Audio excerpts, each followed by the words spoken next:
शिक्षक भरती 2024 एक नवीन अपडेट आलेला आहे। पवित्र पोर्टलवर नवीन प्रसिद्धीपत्रक आलेलं आहे, ज्याच्यामध्ये महाराष्ट्रातील निवडणूक संपलेली आहे।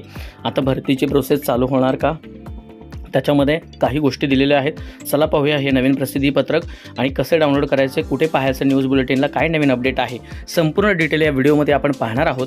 व्हिडिओला सुरुवात करण्याआधी तुम्ही जर आपल्या चॅनलवरती नवीन असाल तर प्लीज आपल्या चॅनलला लाईक, शेअर आणि सबस्क्राइब करायला विसरू नका आणि नोटिफिकेशन बेलला क्लिक करा, म्हणजे येणाऱ्या प्रत्येक नवीन अपडेट नोटिफिकेशन्स तुम्हाला सुरुवातीला मिळत राहतील।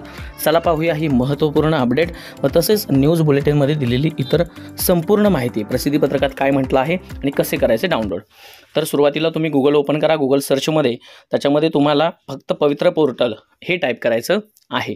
पवित्र पोर्टल टाईप केल्यानंतर तुम्हाला पवित्र पोर्टलचं इंटरफेस एक ओपन झालेलं दिसेल। पवित्र पोर्टल टाईप करायचं, गूगलला सर्च करायचं, त्याच्यामध्ये सर्च केल्यानंतर तुम्हाला टीचर्स रिक्रुटमेंट 2022 हे पहिलं दिसत आहे जे स्क्रीनवरती, त्याच्यावर क्लिक करायचं आहे मित्रांनो। क्लिक केल्यानंतर तुम्हाला थोडासा वेळ वेट करायचा आहे, लगेच नेट स्लो स्पीड असल्यामुळे थोडंसं ओपन व्हायला वेळ लागतो आहे। सो त्याच्यानंतर पवित्र पोर्टलचं हे ऑफिशियल पेज तुमच्यासमोर असं ओपन झालेलं दिसेल। स्क्रोल करून तुम्हाला खाली घ्यायचं आहे मित्रांनो। स्क्रोल करून खाली घेतल्यानंतर न्यूज बुलेटिन नावाचं तिथं रेडमध्ये दिसत आहे, त्याच्यावर क्लिक करायचं। त्याच्यावर क्लिक केल्यानंतर इथं तुम्हाला दिसत आहे पब्लिशिंग ऑन 20 मे 2024 नवीन आलेलं आहे, त्याच्यावर क्लिक करायचं।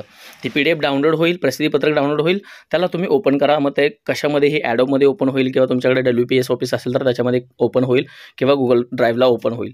सो मी माझ्याकडे ॲडोब आहे, सो ॲडोबनं ओपन करतो आणि आपण पाहणार आहोत आता या प्रसिद्धीपत्रकात नेमकं काय म्हटलेलं आहे शिक्षक पदभरतीबाबत।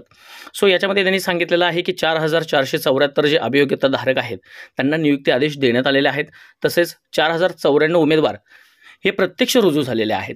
हा पहिला मुद्दा त्यांनी डिस्कस केलेला आहे। त्याच्यानंतर त्यांनी सांगितलं की 20/5/2024 रोजी ज्या राज्यातील शेवटच्या टप्प्यातील ज्या निवडणुका होत्या किंवा निवडणुकीची मतदान प्रक्रिया होती ती आता संपलेली असून 21मध्ये येणारी जी उर्वरित शिक्षक पदभरती आहे त्याची कार्यवाही सुरू करायची आहे। सो पदभरती संबंधित जी कार्यवाही आहे ते आता खालील मुद्द्यावर सुरू होईल, जसं की विनामुलाखत पदभरतीची प्रक्रिया कोणत्याही बाह्य हस्तक्षेपाशिवाय व गुणवत्तापूर्ण जशी राबवण्यात आली आहे तशीच 6 जुलै 2023चा जो GR आहे त्या GRनुसार मुलाखतीची पदभरती सुद्धा गुणवत्तापूर्ण पद्धतीने राबवण्याच्या दृष्टीनं यावेळी दक्षता घेण्यात आलेली आहे।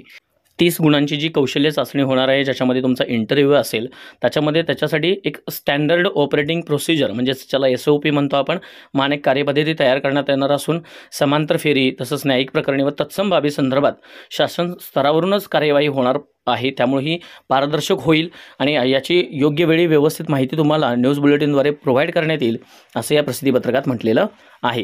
ही एक महत्त्वाची न्यूज किंवा ही महत्त्वाचं प्रसिद्धीपत्रक म्हणायला हरकत नाही। आता लवकरच शिक्षक पदभरतीला सुरुवात होईल मित्रांनो, ठीक आहे। याच्या अगोदरचे प्रसिद्धीपत्रकसुद्धा आपण आपल्या व्हिडिओमध्ये टाकलेले आहेत, चॅनेलला भेट देऊन ते तुम्ही प्लेलिस्टमध्ये जाऊन पाहू शकताय। व्हिडिओ आवडला असेल तर चॅनेलला लाईक, शेअर आणि सबस्क्राईब करा। धन्यवाद।